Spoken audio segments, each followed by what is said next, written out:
Magandang tanghali uli mga kapatid sa pananampalataya. Tanghali na ba?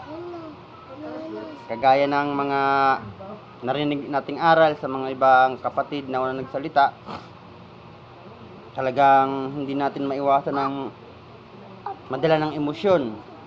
Kasi nga, paano? Mula noon pa, ang tagal na ng panahon hanggang sa ngayong panahon natin, ang tao dumami ng dumami, nagtayuan ng maraming pananampalataya, pero bakit hanggang ngayon ang tao hindi pa rin nakilala o napagtanto yung tunay na pananampalataya na ipinakilala ng ating Panginoong Jesucristo? Sa totoo lang, hindi naman ako kontra sa mga nagdatingang mga mangangaral. Basta't mabuti yung aral, ikaliligtas at itinuturo talaga yung daan, pasado yun sa harapan ng Diyos. Kaso nga lang, tandaan natin, sabi ni Haring Solomon, sa bawat panukala sa silong ng langit, may kapanahunan. Kaya yung mga propetang iniidolo nyo, yung mga propetang pinaniniwalaan nyo na mga sugo ng Diyos, pagpalagay nating sugo sila, okay yun. Kagaya ng una kong sinabi, kapag nangaral ng aral maka-Diyos at makapagbabago sa tao at makapagbibigay ng kaligtasan ayon sa banal na kasulatan, totoo yun. Alin ang gusto natin ng mga ngaral? Yung mga ngaral na sinabi na Apostol San Pablo sa aklat ng Roma 16:16, yung mga galing lang manalumpati, yung magagaling manghikayat, pero wala naman sa gawa. Yun ba gusto natin? Yung mga pastor ngayon na iniidolo natin ngayon sa panahon natin na bandang huli nakikilala natin kung ano yung mga gawain sa likuran ng plataforma, sa likuran ng pangangaral. Dahil sabi rin mismo na po San Pablo sa aklat ng Galacia, kahit man daw sila o isang anghel na galing langit, pag iba na ang ipinangaral, lalo na kapag ang pinangangaral na lang ay puro papuri, patungkol sa kayamanan, aral pang kanila lang, nagdudulot ng pagkabahagi, takwil daw. Bakit? Kasi kapag ang isang mga ngaral, nangaral lang pang sarili nila, na para bang kagaya ng mga naririnig yung aral, naririnig nating aral ngayon sa panahon natin na sila lang yung may kaligtasan, mali na yun. Bakit kamo? Kasi ang sabi ng Panginoon, kung saan man daw siya naroroon, dumuon daw lahat ng taong mananampalataya at naniniwala sa Kanya. Paano yan ngayon sa panahon natin? Ang daming tao o mayroong mga ibang mananampalataya na hindi tanggap ang Panginoon dahil tao lang daw siya. Pero alalahanin natin, mismo ang mga propeta na mga iniidolo natin na nasa kasulatan, sila din ang nagpakilala. Ano sabi ni Juan Bautista? Kasi siya yung unang-unang nagbautismo sa Panginoon. Di ba sabi sa kanya ng santinig, kung sino yung babaan ng ang espiritu sa anyo ng kalapate, siya yung tunay na magbabautismo sa tao. Ay sino yun? Si Jesus. Ito sinasaysay ko sa inyo para mas lalong maging malinaw, para matapos na yung hidwaang pananampalataya. At sabi naman sa sumunod na kasulatan sa aklat ng Mateo 17, nung bumaba si Elias at si Moises, nakarinig yung mga apostolis ng tinig, na ang tinig na yon, ang sabi, ito ang anak kong kinalulugdan, siya ninyong pakinggan. Ibig sabihin, talagang siya yung ipinangako sa lumang tipan na darating na magiging tagapagligtas ng bayan o bansang Israel. Ipinako siya, namatay. Hindi ibig sabihin, tapos na, wala ang tagapagligtas. Ganun ba? Mayroon. Dahil mismo si Apostol San Pablo nagsabi sa pangalawang Korinto 3:17, ngayon ang Panginoon ay siyang Espiritu. Ibig sabihin, isang Espiritu na. At kung saan daw ang Panginoon naroroon, doon ay mayroong kalayaan. Kaya hanapin natin. Kasi baka wala na yung mga iniidolo yung propeta, yung mga hinahangaan nyo, paano pa kayo magkaroon ng kaligtasan? Dahil lang nga akong Panginoon, di ba? Ano sabi niya? Sa aklat ng San Juan 16:13, mayroong isang espiritu na isusugo ang Diyos na susumbat sa sanlibutan. Bakit nasusumbat ang sanlibutan? isipin natin, pagbulay-bulayin natin, tignan natin kung ano ba nangyayari sa sanlibutan. Kagustuhan kaya ng Diyos yan na yung magkagulo-gulo, magtulig saan, may kanya-kanyang aral? Yan ba gusto ng Diyos? Hindi yan ang gusto ng Diyos. Ang gusto ng Diyos magkaisa para maghari siya sa ibabaw ng lupa. E paano kung sabihin ko na ang Diyos pumipili ng pananampalataya? Maniwala kayo kaya doon? Paano kung ang Diyos sumisiyasat? Maniwala kaya kayo? Kung hindi nyo paniwalaan, ito yung sabi ni Propeta Malakias. Malakias 2:15. Sabi niya, hindi baga siya merong isang espiritu? At bakit isa? Bagaman siya may labis. Bakit isa lang? Kasi hinanap niya yung lahing makadiyos. Sino ngayon sa mga panahon natin yung lahing makadiyos? Pag sinabing lahing makadiyos, talagang sumusunod. Sinusundan yung mga yapak ng Panginoon Kristo nung panahon niya. Dahil mismo rin ang Panginoon nagbili ng isang tanda, di ba? Basa natin to tayo mga ngaral. Sabi niya sa aklat ng Marcos 16 mula 17, lalakip yung mga tanda. Ano yung tanda? Ayun, yung mga magpapagaling sila ng mga karamdaman, mga ngaral, lahat yan. Kasi ang Kristo na tinutukoy natin, o sugo, sa panahon na natin ngayon, sabi na Apostol San Pablo, karunungan at kapangyarihan ng Diyos. Combine. Hindi lang karunungan. Hindi lang din naman kapangyarihan. Dapat magkasama yan. Sabay na ipakikilala. Sabay na gagawin. Para nang sa ganon, yung Diyos natin, o yung Diyos ninyo, o yung Diyos ng iba, hindi naman magmukhang kulelat. Kaya saan ka naman kasi nakakita ng Diyos na ipinangangaral na walang kapangyarihan? At saan ka naman din nakakita ng Diyos na lumalang ng langit at lupa kapos sa pangangaral? Kaya si Apostol San Pablo, nung paglitaw niya, sabi niya sa Roma 10:17, ang paniniwala ay nanggagaling sa pakikinig. At ang pakikinggan ay yung Kristo. Kung tayo tanungin ko, gaano karami mga hiwagang sinaysay ngayon ng mga pastor sa inyong mga lunduyan? Mayroon kaya? Ano yung mga hiwaga? Kasi may mga hiwaga dyan na binitawan ng Panginoon Kristo ng panahon niya. Sa aklat ng Mateo 13, ano sabi niya? Sa inyo may pagkaloob ang mga kalam ng mga hiwaga ng kasulatan, na tapat sa iba hindi. Kanino niya sinabi? Doon sa mga apostolis. Kasi yun yung mga hinirang niya nung panahon niya. Ngayon sa panahon natin, paano natin makikilala yung mga hinirang ng Panginoon Kristo sa panahon natin na bilang mga ngaral?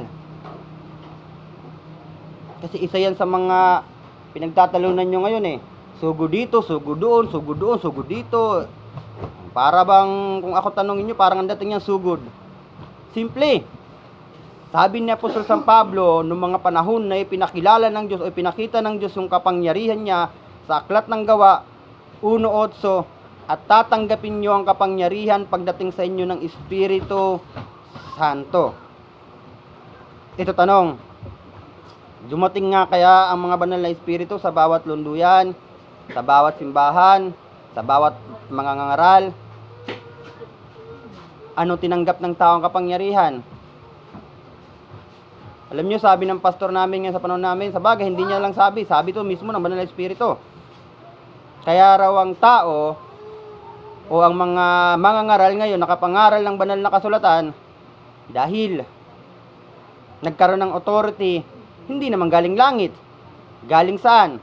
Galing lang din sa tao. Alam nyo yung tinatawag na sect? Yung tinatawag nyo na permit. Kami wala kaming permit noon.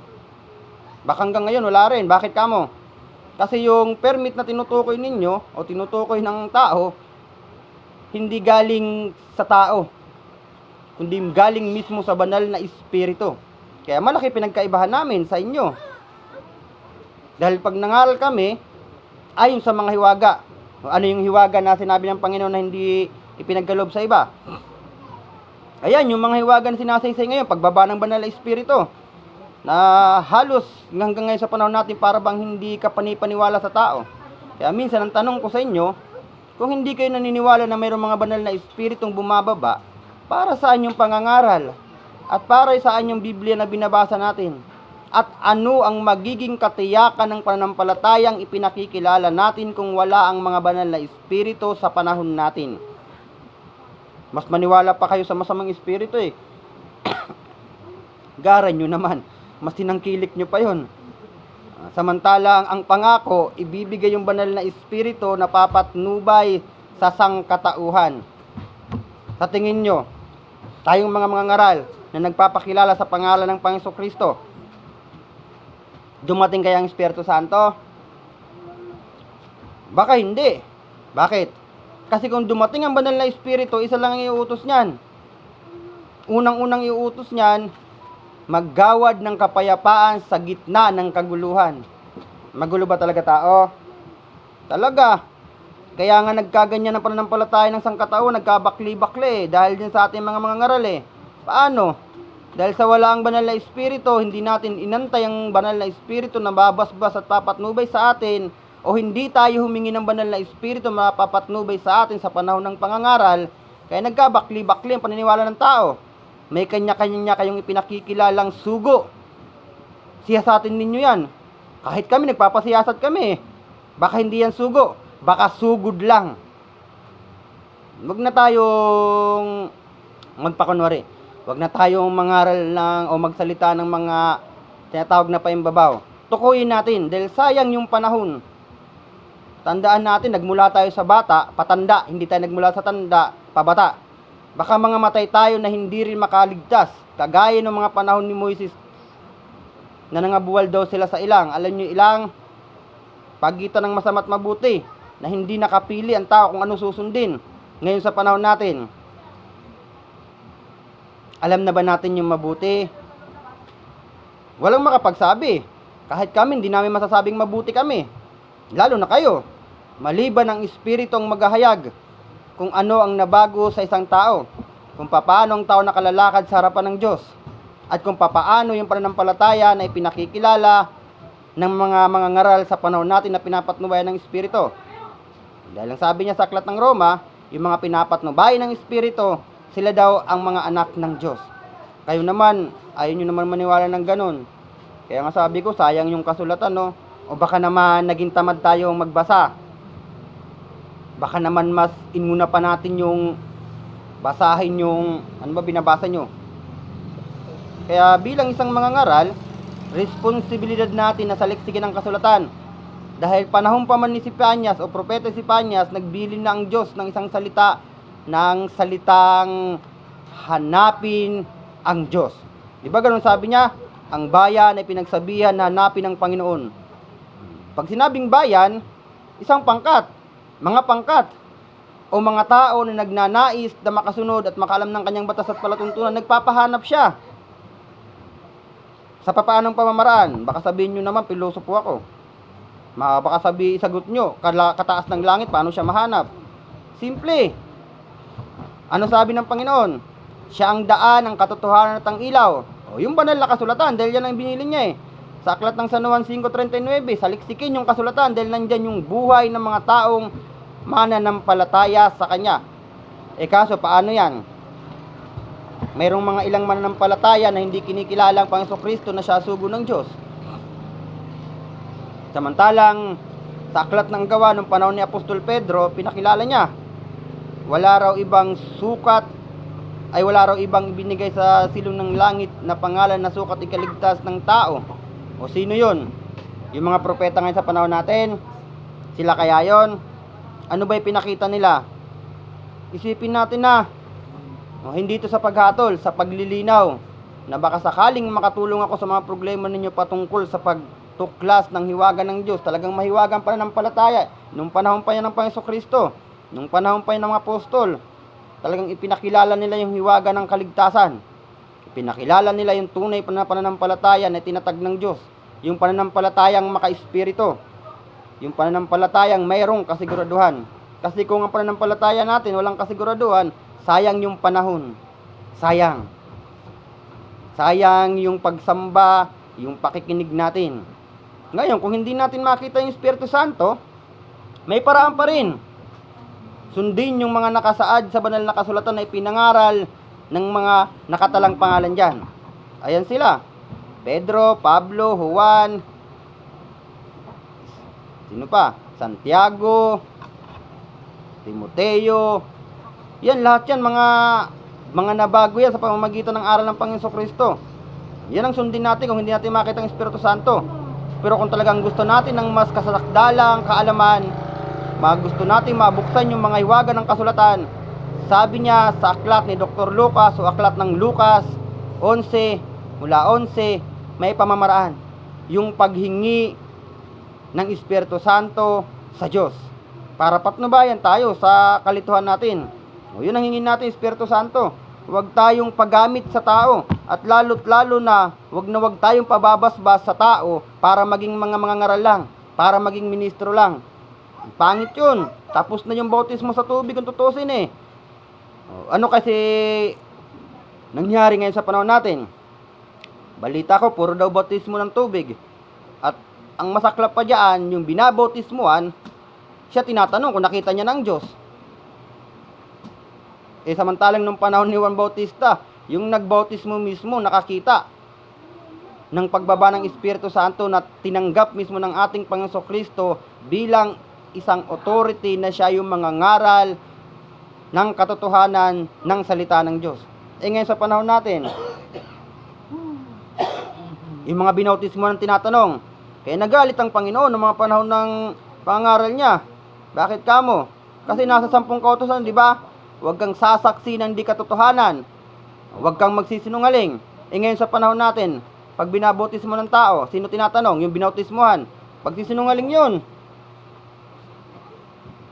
Kasi pag binautismuhan ka ng tubig, matik na hindi ka makatanggap ng Espiritu Santo dahil hindi ka nakasunod sa patakaran na ipinakilala ng ating Panginoon Kristo. Kaya kasalanan. Kaya sabi niya, sa aklat ng Mateo 23, at kayong mga mapagpaimbabaw, na inyong nililibot ang buong mundo upang makahanap ng isa sa makakampi nyo, at ginagawa nyo silang makaibayo pang anak ng impyerno. Bakit? Kasi nasa 10 kautusan, di ba? Huwag kang sasaksi sa di katotohanan. Tapos nung tinanong tayo, para lang maging diakono, ministro, o mangangaral, o ano pa man, ang sagot natin, nakita na namin ng Diyos. Tama ba yon? Samantalang dyan, sabi ng Panginoon Kristo nung mangaral siya, sa aklat ng Mateo 5:8, mapalad ang may malinis na puso, makikita nila ang Diyos. Tanong ko ulit, naniniwala pa kaya tayo na makikita ng tao ang Diyos? Isip-isipin natin yon. Kasi kahit kailan hindi mababago ang mga nakasaad sa kasulatan, at kahit kailan man hindi mababago yan at hindi yan mapagtatakpan. Dahil pirmado yan kung tutuusin eh. Ano sabi ng Panginoon? Mawala man ang langit at lupa, isang kudlit o isang tudlok ng kanyang mga salita hindi raw mawawala. Kaya hindi natin pwedeng baguhin yan. Kung ano yun nandiyan, yan ang sundin natin para maging ganap tayo mga ngaral. Para maging ganap tayo na makakatulong, makapagbibigay kapayapaan sa ibabaw ng mundo. At para magkaisa tayo, dahil yun ang dalangin niya sa Ama eh. Ama, yaong mga ibinigay mo sa akin ay ibig kong kung saan ako naroroon, sila naman ay dumong kasama ko. Bakit niya dinalangin yon? Dahil siya may sakop sa atin ngayon sa panahon natin. Bakit ko napirma na siya talaga? Dahil kayo nga nangangaral, di ba? Madalas ko marinig yan. Mapa-radyo, mapa-TV, mapa-kanto, mapa-kalye, maging sa sasakyan. Alam nyo, aral na palagi ko naririnig na pinanghawakan ko. Yung sinasabi nyo na ganun na lamang ang pagsinta ng Diyos sa sanlibutan ay binigay niyang kanyang bugtong na anak. Upang sino man sa kanya sumampalataya ay huwag mapahamak. Ngayon lahat tayo sumampalataya. Kaya sabi niya, kung saan ako naroon, dumuon naman silang kasama ko. Kaya sabi ni Apostol San Pablo, nung mga panahon ng pangangaral niya, nagbigay siya ng isang tanda. Sabi niya, ngayon ang Panginoon ay siyang Espiritu. At kung saan naroon ang Espiritu ng Panginoon, doon ay may kalayaan. Kaya hanapin natin yung Espiritu ng Panginoon Kristo kung nasaan siya ngayon sa panahon natin. Dahil nung nabubuhay siya, sabi niya, ang mga mananamba raw sa Diyos, kinakailangan sumamba sa Espiritu at katotohanan. Dahil sabi niya sa Juan 4:24, dumarating ang panahon at ngayon na sa panahon natin. Kasi panahon nila yon. Nung makausap niya yung babaeng taga-Samaritana, panahon nila yon at sila yung inaaralan. Kaya sila yung tinukoy ng Panginoon Kristo na kinakailangan sumamba sa Espiritu at katotohanan, na siya yung Diyos, yung Espiritu, at yung katotohanan, yung mga balunbon kung tawagin. Kung tawagin ngayon sa panahon natin, sulat ng mga propeta. Ngayon sa panahon natin, Biblia. Kaya sabi niya sa 24, at darating ang panahon na sasambay ng mga tunay na mananamba ang Espiritu, ay ang Ama sa Espiritu at katotohanan. Dahil hinahanap ng Ama ang mga na maging mananamba sa Kanya. Ang Diyos ay Espiritu. At ang mga sa Kanya nagsisisambay, kinakailangan sumamba sa Espiritu at katotohanan. Combine pa rin. Espiritong makatotohanan, hindi yung sinasabi nyo mga puro presensya, na tako na kayo dyan sa presensyang yan. Siguraduhin. Espiritu at katotohanan at yung Biblia na inihabilin sa atin. Kung talagang gusto natin maging mga alagad, yung Biblia ang tanging paraan. Dahil yan din ang sinabi na Apostol San Pablo sa aklat ng Galacia. Masabi niya, ano pat ang kasulatan na siyang naging tagapagturo natin upang ihatid tayo kay Kristo Jesus. Sino yung Kristo ngayon sa panahon natin? Kasi nung panahon ng Panginoon Kristo, siya yung Kristo ng Diyos. Nung panahon ng Apostol San Pablo, siya naman yung naging Kristo ng Diyos, yung tagapaghayag ng salita ng Diyos. Ngayon sa panahon natin, yung mga iniidolo nyong propeta na narinig ko kanina sa aral nyo na para bang pinagtatalunan nyo pa, sige, Kristo sila ng Diyos. Tanong, nasaan sila ngayon? Patay na. Ngayon, ito tanong, dahil sa patay na sila, sa tingin nyo, wala nang sumunod sa kanila? Huwag nyong paniwalaan yung nagsalitang siya na raw ang huling propeta at anak daw siya ng Diyos. O yan, lumitaw. Talagang anak siya ng Diyos niya. Tanong, sino yung Diyos niya? Diyos na sa liburan. Bakit? Nagturo ba ang Diyos na gumawa ka ng kasalanan sa kapwa mo? Nagturo ba ang Diyos na imbutin mong mahirap na lang sa isahin? Baka sabihin nyo, mahatol ako. Kaya nga sabi ko, tayo mag-isip-isip. Kasi kung papaano ang kasulatan na ilathala ng unang panahon, mangyayari yan. At hindi yan matatapos. At hindi yan malalaos hanggang sa darating pa sa mga henerasyon na susunod sa atin. Mayroon pa rin mga ibang mga ngaral gagamitin ng kasulatan dahil mayroon pa rin gagamitin ng Diyos na isang tao para itayo ang tunay at makatotohanang pananampalataya kagaya sa panahon natin. Kaya minsan tanong ko sa inyo, kung nakita nyo na yung ginagamit ng Diyos, kung nakita nyo na yung mga binababa ng Banal na Espiritu, sabihin nyo sa amin at paroroon kami o paririyan kami para sumamba dahil Diyos din namin yan. Pero kung hindi nyo pa nakita yung dako na kinaroroonan niya, kagaya nung inihamon ni Moises nung panahon niya sa aklat ng Deuteronomio 7:4, ay 4:7, sorry, nabaliktad tuloy. Ang kukulit nyo kasi. Ano sabi niya sa 4:7? Anong dakilang bansa nga ang merong Diyos na napakalapit sa kanila, na kailanman tayo'y tumawag sa Kanya? Ibig sabihin, anong dakilang bansa? Yung relihiyon na merong Diyos na makausap. Dahil dun sa Diyos, siya mismo nagsalita sa pamamagitan ni Moises. Nang sabi niya, yaong araw na ikaw ay tumayo sa harap ng Panginoon mong Diyos sa Horeb. Nung panahon nila, doon yung Diyos, sa bundok ng Sinai. Ano sabi ng Diyos? At aking ipariring sa kanilang aking mga salita. Totally, iparirinig. Hindi yung pipikit ka, bubulungan ka. Baka hindi mo sigurado kung anong klaseng bulong yan. Siguraduhin. Upang ang tao ay mag-aral na matakot sa akin sa lahat ng araw ng kanilang kabubuhay sa ibabaw ng lupa. O lahat kayo nabulungan. Kasama nyo na kami, lahat kami, pati tayo. Ay kami pala. Lahat tayo nabulungan. O ba't hindi tayo nagkaroon ng takot sa Diyos? Bakit patuloy pa rin natin nilalapastangan ang tipanan ng langit at lupa? Bakit hanggang patuloy pa rin tayo sa pangangaral na kanya-kanya? Baka hindi pumasok yung takot. Kung hindi nakapasok yung takot sa pagkatao natin o sa puso natin, isa lang ibig sabihin yan. Hindi pa natin narinig yung mismong tinig ng Diyos. Kasi kapag narinig mo tingin ng Diyos, matakot ka sana. Kaya ngayon, tanong ko ulit, ano ngayon yung mga presensyang naramdaman natin? Ano yung mga bulong na naririnig natin na sinasabi natin? Ano yung mga pagkatawag na tinawag sa atin na ipinangangalandakan natin? At papaano tayo mga naging propeta sa panahon natin? Isipin natin yon. Kasi tayo, bilang mga agresibo mangaral ng kasulatan, kailangan maging pag-asa tayo ng tao. Huwag tayong maging mga bulag. At higit sa lahat, kung tunay na tayo mangangaral sa pamamagitan ng ating Panginoon Kristo, o kung tunay na tayo sugo ng Diyos, isa lang ang gagawin natin. Kagaya nung panahon ni Moises, ipunin mo sa akin ang bayan. Ibig sabihin, ipunin natin. At saan natin dadala ng tao? Si Moises, saan niya dinala ang tao? Nung mangaral siya, nung iligtas niya ang bansang Israel sa pagkasakop sa bansang Ehipto. Sa paanan ng Diyos. Na tayo, saan natin dali ng tao?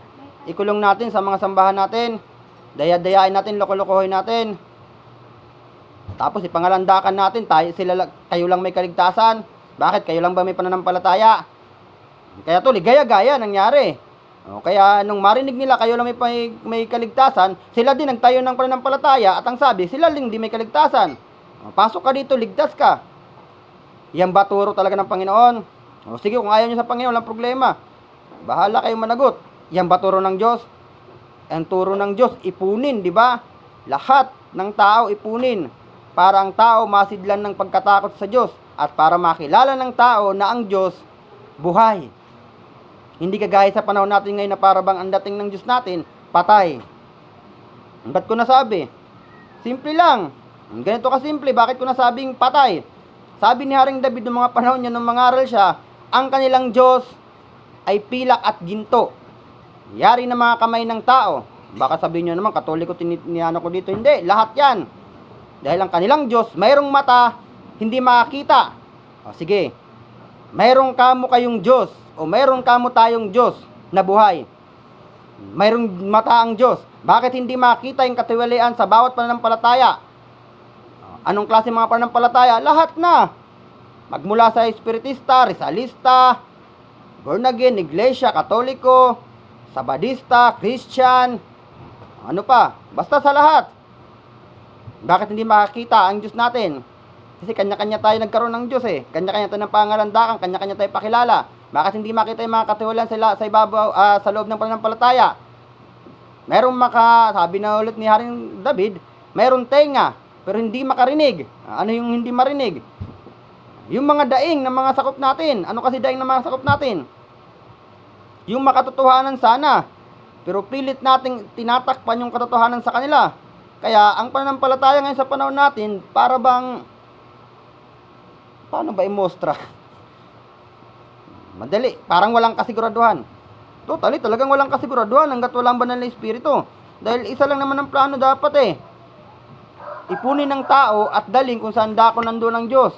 Para aralan ng Diyos yung tao na matutong matakot. Para ang tao hindi na makagawa ng kasalanan. Para ang tao matuto na makalakad sa kanyang batas at palatuntunan. Kasi pag hindi lumakad ang tao sa batas at palatuntunan, baka masama yan sa paglipol. Sabihin nyo naman, hindi nanlilipol ang Diyos. Sabi nyo lang yun. Pero itanong nyo sa mga nangangaral sa inyo kung gaano kabagsik ang Diyos at kung gaano naman kabuti ang Diyos. Magtanong kayo. Kung hindi kayo nahiya kayo magtanong dahil ginagalang nyo yung mga mangaral nyo, bili kayo Biblia, basahin yung kasulatan. Naka-offer yan sa lahat ng tao eh. Para malaman ng tao kung dinadaya ba siya ng kanyang mga ngaral o pinagsasamantalahan siya o talagang gusto siyang iligtas. Ayan ang kasulatan no. Nakakabili nga tayo ng mamahaling cellphone, mamahaling kotse, mamahaling bahay. Samantalang ayan ang Biblia oh. Hindi natin magamit-gamit. Kung gusto natin talagang maging maka-Diyos, tumulong tayo sa pagkakaisa pangkapayapaan. Dahil ang hinahanap ng Diyos ngayon sa panahon natin, yung mga tunay, yung mga lahing maka-Diyos. Ibig sabihin, yung mga lumalakad sa kanyang kalooban. Huwag tayo magpabatsi-batsi. Huwag tayo magpakasimple-simple. Baka magulat na lang tayo. Kailan tayo magsisi? Pagpatay na tayo. Pag naghiwalay na yung kaluluwa at katawan lupa natin, doon pa tayo magising. Kaya tuloy, kanina yung isa nagsalita, humingi siya ng lindol na intensity, ilan? 20. Kita nyo, 20 lang. para daw maalog ang utak natin. Para matanggal na mga tinuro sa kanila. Ang saklap nun, biro mo 20. Hindi na natin kailangan hingiin pa yun. Ang hingiin natin, karunungan. At magbasa tayo ng kasulatan para matuklasan natin kung ano ba talaga ang nilalaman ng kasulatan na yan. Huwag niyong paniwalaan yung mga nangangaral sa inyo na bawal daw buksan ang kasulatan pag hindi hinirang. Bakit sila hinirang ba? Bakit kami hinirang ba? Ganyan dapat maglaro sa isip natin. Huwag natin baliwalain yung usapang kabanalan. Dahil yung usapang kabanalan, yan ay tunay na magiging kaligtasan natin. Napakababait natin, napakatatahimik natin pag nasa loob ng sambahan. Pero yung kadaldalan natin, yung takbo ng isip natin pag nasa labas ng simbahan, katakot-takot. Ba't hindi natin itugon yung sarili natin sa pagbabasa ng kasulatan? Ba't hindi natin itugon yung sarili natin sa kabanalan? Para malaman natin yung buong katotohanan. para alam natin kung saan tayo susunod, para alam natin kung sino makapagliligtas sa atin, para alam natin kung papaano makalalakad sa kalooban ng Diyos. Dahil hindi lahat ng mga nangangaral at hindi lahat na may pananampalataya at hindi lahat na may hawak ng kapangyarihan at karunungan ngayon sa panahon natin galing sa Diyos. Kung mayroon man, yun ay ang mga taong pinagkalooban mismo at kinausap ng Diyos para maging hirang ngayon sa panahon natin. Maniwala kayo na humirang ang Diyos sa panahon natin. Pag hindi nyo na naman paniwalaan yun, tanungin nyo yung mga nangangaral sa inyo kung talaga bang hinirang sila ng Diyos, kung talagang nakita nilang Diyos bago sila nangaral. At tanungin nyo rin kung nasaan yung Diyos sa panahon natin ngayon. Dahil si Apostol San Pablo, katakot-takot ang binitawang tanda eh. Ba't hindi nila saysayin yan? Kami, hindi kayo matakot magsaysay. Bakit? Dahil dun sa mga hiwagang pinagkaloob sa amin at mayroon kaming lakas ng loob para magpatotoo. Dahil bago kami mangaral, bago kami tumanggap ng authority para humarap sa inyo o sa mga taong mananampalataya, tinuruan muna kami ng banal na espiritu. So, may mga pagkakamali sa amin dahil dala nga, sabi nga ng isang kapatid, dala ng emosyon at may katawan lupa, pero natural lang yon. Dahil tao tayo. Kaya ang ipinakikilala namin dito ay yung basbas at pagtanggap sa banal na espiritu. Ang aklat ng Hebreo 10:5. Dahil sabi niya, pagpasok ko sa sanlibutan, isang katawan ang ihanda mo sa akin. Ibig sabihin, pagpasok daw niya sa isang katawan o isang ministro, sama na doon yung diakono sa ebanghilista, ihanda para yung masaysay ng mga mangangaral, hindi pang sariling kalooban, kundi yung talagang nais ng Diyos. Dahil nung mga panahon ni Propeta Isaias, ganyan din ang sinabi niya sa pamamagitan ng bibig ni Isaias. Isaias 66. Ang sabi niya, ang langit aking luklukan, ang lupa ang tungtungan ng aking paa. Anong anyo ng bahay ang itatayo mo sa akin? Anong anyo raw? Baka minaterial nyo. Kaya tuloy ngayon ang bahay nyo, kagaganda. Meron pa kayong mga chapel na may tulis sa taas. Ano ba yun? Antena? Sensya na, talagang nakakatawa ang mga nangyayari ngayon sa loob ng pananampalataya. Pag sinabing bahay, hindi naman ang Diyos batahan sa mga sambahan na gawa ng tao eh. Bakit kamo? Sige nga, halimbawa, gawa tayo patalastas ha. Kapag ang Diyos, ginamit nyo yung isang simbahan at yung isang simbahan naglakad, sa tingin nyo yung mananampalataya, hindi kayo matakot? Matakot! Saan ka nakakita naman kasi ng bato na gagalaw? Parang dating transformer. Kaya hindi yun ang tinutukoy niya. Na sinasabi niya na anong bahay o anong anyo ng bahay ang itatayo mo sa akin. Eh, syempre, ang itatayo mo sa kanya, ikaw. Para maging tahanan ng Diyos. Ikaw na may nais mangaral, ikaw na may mabuting puso, na nagnanais makapagligtas ng tao. Ihahanda mo yung sarili mo, kagaya ng sinabi na po sa San Pablo. Ihaharap mong sarili mo, ihahain mong isang buhay sa Diyos para gamitin niya, para ipakilala ang kaligtasan sa sangkatauhan. Dapat ganun. Hindi yung basta-basta mangangaral na lang, basta-basta pakilaman na lang kasulatan. Nakakahiya kayo. Ba't ko nasabing nakakahiya? Kasi biruin nyo, sa kotse, sa mga sasakyan, sa mga jeep, may mangangaral, may dala pa kayong sobre. Hindi kaya pangangalakal yan sa mga bangketa. Sus, pambihira. Ano sabi kasi ng Panginoon Kristo? Doon sa mga inutusan niya. Sabi niya, huwag kayo magsiparoon sa alinmang daan ng mga hintil, kundi magsiparoon kayo sa mga tupang nangawaglit sa bahay ni Israel, aklat ng Mateo 10. O doon sa bahay ni Israel, doon sa mga may pananampalataya, hindi dyan sa mga bangketa na yan. Bakit? Eh masayang malapastangan yung pangalan ng Diyos eh. Masayang lang laway mo dyan. Ngayon magalit kayo dahil sinabi ko yun. Huwag kayo magagalit dahil yun ang totoo eh. Bawal yan sa Panginoon Kristo. Gawain daw yan ng mga mapagpaimbabaw, nagpapakunwari ng mga makadiyos. Kaya nung panahon niya, ng pangangaral niya, alam niyo sabi ng isinulat ni Marcos, Marcos 7:7, ang bayang ito, ginagalang ako ng kanilang labi. Tatapwat, ang kanilang puso ay malayo sa akin. Kaya ang tao, aliluya lang ng aliluya, amen lang ng amen. Pero yung gawain ng tao, siya pa rin. Datapwat, walang kabuluhan ang pagsamba nila sa akin na sinusunod daw yung utos ng tao. Ano kasi utos ng tao? Anak, huwag kang makalimot sa Diyos. Sinabi ba ng Diyos yun? Sabi ng Diyos, huwag mong kalimutan yung Sabat. Kasi sasaysay niya doon yung pagkakamali ng bawat tao para mabago. Anak, tanggapin mo sa buong puso mo na si Jesucristo ay tagapagligtas mo. Lahat tumanggap. Kaya yan ngayon ang pinagmamalaki ng bawat manampalataya. Sila daw iligtas na. Saan? Sa loob ng sambahan. Pag nagsasamba sila, talagang ligtas. May kapamakan ba naman sa loob ng simbahan? Tanong sa labas, ligtas kaya? Kagaya ng mga ibang ngayong lugar na naggigera, sa bagay, huwag na tayo dun sa ibang lugar, sa lugar na lang natin.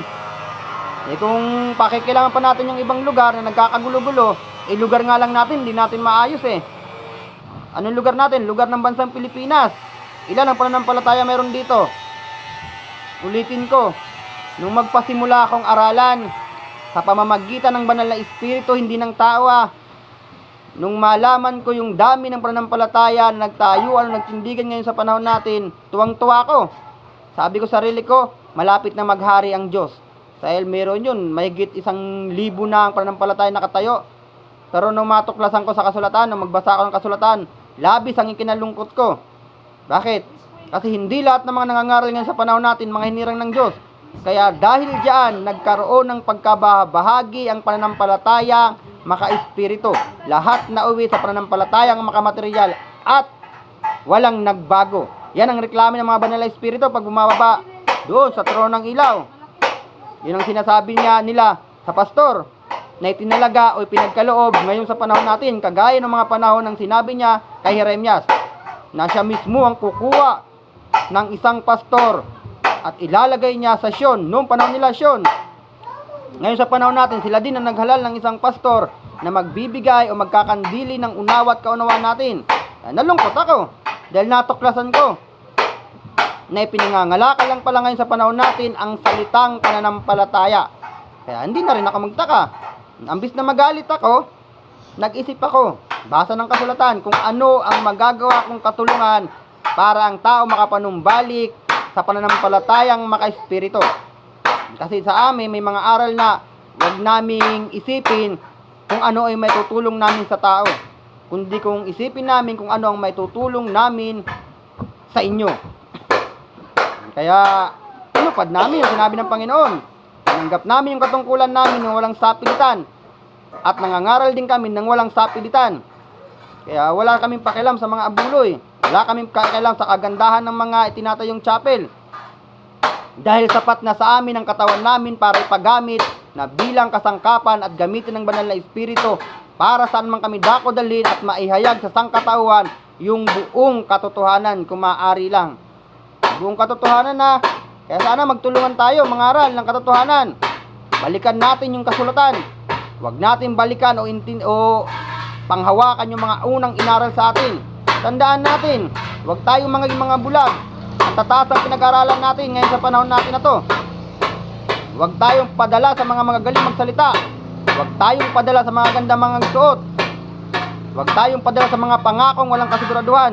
Kundi mismo tayo, kung tunay tayo may pananampalataya sa Diyos, alamin natin ang mga hiwaga ng banal na kasulatan dahil ang kasulatan na yan, sabi ni Apostol San Pablo, anupat ang kautusan ay siyang naging tagapagturo natin para ihatid tayo kay Kristo Jesus. Dahil siya rin mismo nagsabi sa pangalawang Korinto, ngayon ang Panginoon ay siyang Espiritu. At kung saan naroroon ang Espiritu ng Panginoon, doon ay may kalayaan. Kaya kung gusto natin maging makatotohanan ng pananampalataya natin, alagad ka man o hindi ka man alagad, pastor ka man o kung nagnanais ka man maging pastor, sugo ka man o nagnanais ka maging sugo, yung kasulatan na yan, diyan natin makikilala sa panahon natin yung mga tunay na hinirang ng Diyos na magiging tunay na kaligtasan at magbibigay ng tunay na pananampalataya mismo ngayon sa panahon natin. Ganun lang. Magandang tanghali sa inyo.